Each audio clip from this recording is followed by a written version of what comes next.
ចង់សាងសុភមង្គលគ្រួសារឲ្យមានសុភមង្គលល្អបំផុតនៅលើโลกនេះចឹងចង់ឲ្យគ្រួសារមានភាពកក់ក្ដៅចង់សាងសុភមង្គលគ្រួសារបែបងាយៗសบายៗតាមច្បាប់ធម្មជាតិ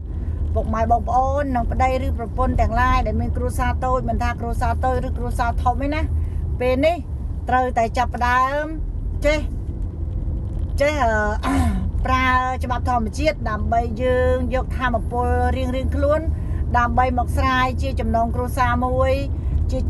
ចំណងគ្រួសារមួយដែលមានភាពកក់ក្ដៅនិងភាពមួយដ៏រុងរឿងបំផុតនៅលើโลกនេះជាងគេអញ្ចឹងបើបានមើលវីដេអូឃ្លីបនេះហើយសូមឲ្យពុកម៉ែបងប្អូនទាំងអស់គ្នាមើលពីដើមរហូតដល់ចប់ណាកុំឲ្យស្ដាយក្រោយព្រោះនេះជាឃ្លីបមួយដែលសម្រាប់គ្រួសារមិនថាតូចធំឬមួយក៏ពុកម៉ែបងប្អូនដែលនៅទីកន្លែងណាទេគ្រប់ទាំងអស់ប្រទេសលើពិភពលោកណាព្រោះយើងចង់បានគ្រប់គ្នាហើយគ្រួសារមានសុភមង្គលអញ្ចឹងប្តីប្រពន្ធកូនឬមួយក៏ឪពុកម្ដាយបង្កើតឬមួយក៏ឪពុកម្ដាយក្មេកសាច់ឈាមញាតិទាំងអស់គ្នាទាំងអស់ណាត្រូវតែផ្សារភ្ជាប់ទាំងអស់គ្នាអញ្ចឹងផ្សារជាប់របៀបម៉េចផ្សារជាប់គឺយើងត្រូវតែគិតល្អនិយាយល្អធ្វើល្អហើយយើងត្រូវជាគំរូមួយដ៏អស្ចារ្យយើងត្រូវមានពេលវេលាពិភាក្សាគ្នារកដំណោះស្រាយរឿងណាដែលយើងមិនពេញចិត្តរឿងណាដែលយើងពេញចិត្តអញ្ចឹងណាយើងទៅរួមសាងទាំងអស់គ្នាដើម្បីឲ្យគ្រួសារតូចមួយឬគ្រួសារធំនេះคล้ายជាគ្រួសារមួយដ៏មានភាពកក់ក្ដៅបំផុតនិងគ្រួសារដ៏មានសុភមង្គលជាងគេនៅលើโลกនេះអញ្ចឹងសូមឲ្យពុកម៉ែបងប្អូនទាំងអស់គ្នាពេលនេះគ្រួសារទាំងឡាយដែលកំពុងតែមានបញ្ហាឬមួយក៏បងប្អូនស្រីប្រុសទាំងឡាយដែលកំពុងតែមានបញ្ហាជាមួយម៉ែក្មេកឪពុកក្មេកឬមួយក៏ជាមួយម៉ែបកើតឪពុកបកើតបងប្អូនបកើតឬមួយក៏ជាមួយប្រពន្ធជាមួយប្តីជាមួយកូនណាសូមឲ្យចាប់ផ្ដើមសាងជីវិតសុភមង្គលគ្រួសារសាជាថ្មីដោយសារអីសុភមង្គលគ្រួសារសាជាថ្មីនេះបានន័យថាយើងជីវិតរបស់យើងច្បាប់ធម្មជាតិកាលណាគិតកាលណានិយាយវាឡងមកវិញនៅចំពោះមុខយើងអញ្ចឹងយើងចង់បានគ្រួសារមានភាពកក់ក្ដៅមានសុភមង្គលពុកម៉ែបងប្អូនទាំងអស់គ្នាត្រូវតែចាប់ផ្ដើមហ៊ានគិតហ៊ាននិយាយទង្វើរបស់យើងណាត្រូវតែសាងពីយើងទៅមិនបន្ទោសអ្នកណាទាំងអស់មិនថាឪពុកម្ដាយក្មេកនោះគាត់និយាយអាក្រក់ពីយើងឬមួយក៏អ្វីពីយើង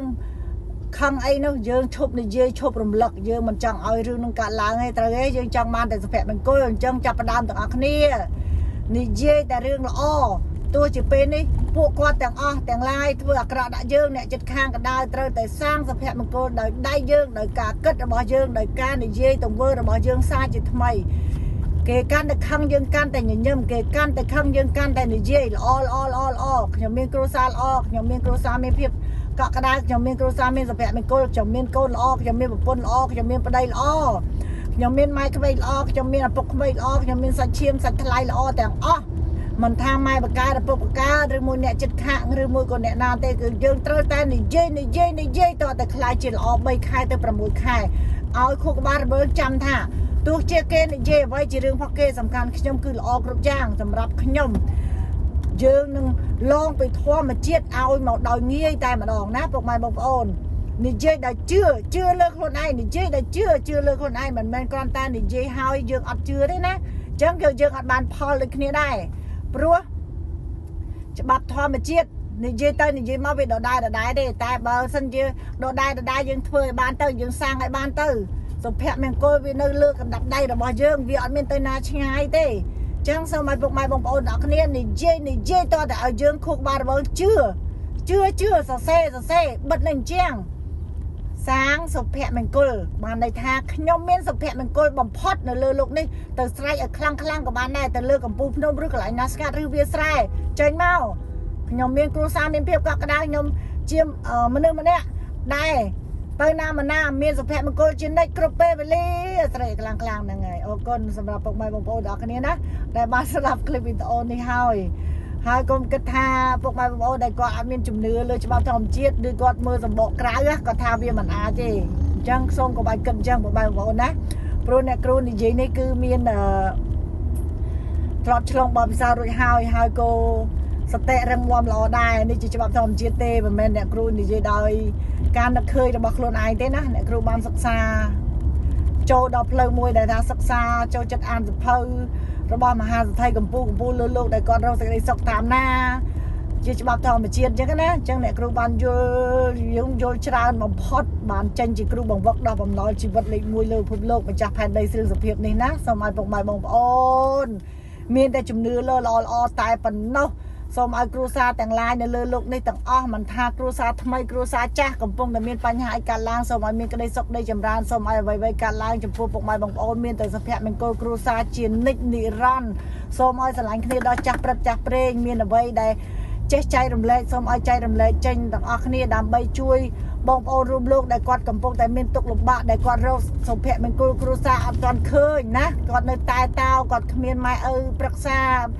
គាត់គ្មានម៉ែឪដែលចេះជួយរមុខអំរងគាត់រស់នៅតែម្នាក់ឯងសូមឲ្យលើលោកនេះមានភាពកក់ក្ដៅហើយមានអ្នកគ្រូម្នាក់ដែរណាអាចមកឆាតប្រឹក្សាជាមួយអ្នកគ្រូគ្រប់រឿងបានដោយសារអីអ្នកគ្រូជាអ្នកគ្រូម្នាក់ដែលផ្ដល់កម្លាំងចិត្តនិងផ្លូវចិត្តរឹងមាំបំផុតសម្រាប់ពុកម៉ែបងប្អូនរួមលោកទាំងអស់គ្នាឲ្យមានគ្រួសារមានភាពកក់ក្ដៅបំផុតអ្នកគ្រូបានបដិញ្ញាចិត្តនិងបានដាក់គោលដៅសម្រាប់ជួយបងប្អូនរួមលោកទាំងអស់គ្នាឲ្យបានសម្រេចនៅសុភមង្គលគ្រួសារគ្រប់គ្នាទាំងអស់ចឹងសូមឲ្យពុកម៉ែបងប្អូនទាំងអស់គ្នា like share comment និង follow ហើយនឹងពុកម៉ែបងប្អូនទាំងអស់គ្នា subscribe ផងព្រោះនេះជាវីដេអូយកទៅបង្ហោះក្នុង YouTube ណាពុកម៉ែបងប្អូនរលួយតាម YouTube ទេសូមឲ្យពុកម៉ែបងប្អូនទាំងអស់គ្នាចេះចែករំលែកធ្វើម៉េចឲ្យអ្វីគ្រប់យ៉ាងជុំវិញខ្លួនរបស់យើងមានតែក្តីសុខក្តីចម្រើនគ្រប់ពេលវេលានិងសូមឲ្យអ្នកគ្រូជួយបានគ្រប់ពេលវេលាសម្រាប់ប្រឹក្សាចំពោះពុកម៉ែបងប្អូនដែលកំពុងតែរកសេចក្តីសុខ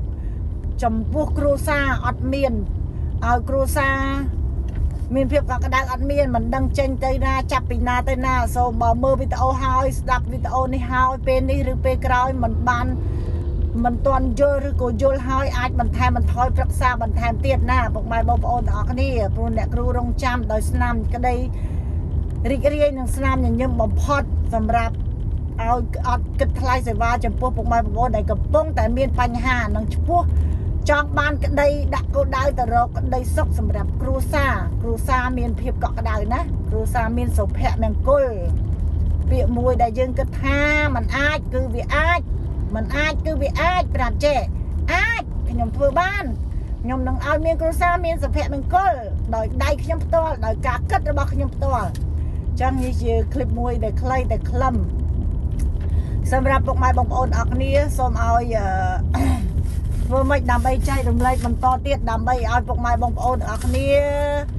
មានភ័ព្វសំណាងនិងជាម្ចាស់ជីវិតដ៏រុងរឿងនិងជាមនុស្សបុគ្គលម្នាក់ដែលខ្លាយជាគំរូលើលោកដែលចេះចែករំលែកបន្តទៅបងប្អូនរួមលោកបន្តទៀតណាពុកម៉ែបងប្អូនវានឹងឡងមកវិញសម្រាប់ពុកម៉ែបងប្អូនទាំងវិញដូចគ្នាចាអញ្ចឹងសូមអរគុណសម្រាប់ពុកម៉ែបងប្អូនទាំងអស់គ្នាណាអញ្ចឹងអ្នកគ្រូបាននិយាយថាពេលអ្នកគ្រូកំពុងតែធ្វើអ្វីអ្នកគ្រូត្រូវតែមានសេចក្តីសុខអ្នកគ្រូត្រូវតែសាងសុភមង្គលអញ្ចឹងពុកម៉ែបងប្អូនក៏ធ្វើបានដូចគ្នាដែរណា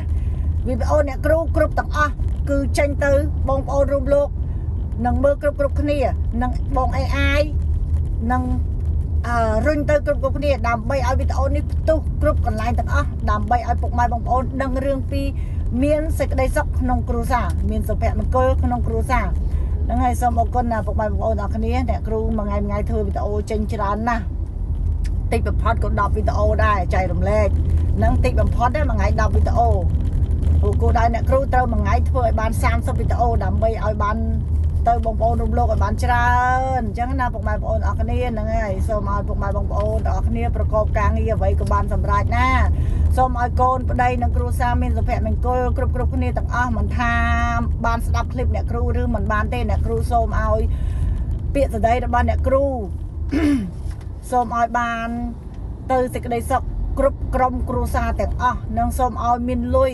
មានសុខភាពល្អនិងមានអ្វីគ្រប់យ៉ាងដែលពុកម៉ែបងប្អូនប្រាថ្នាចង់បានសូមឲ្យរឿងអ្វីៗលើលោកនេះសម្រាប់ពុកម៉ែបងប្អូនវាងាយបំផុតរឿងសេចក្តីសុខរឿងសុភមង្គលគ្រួសារ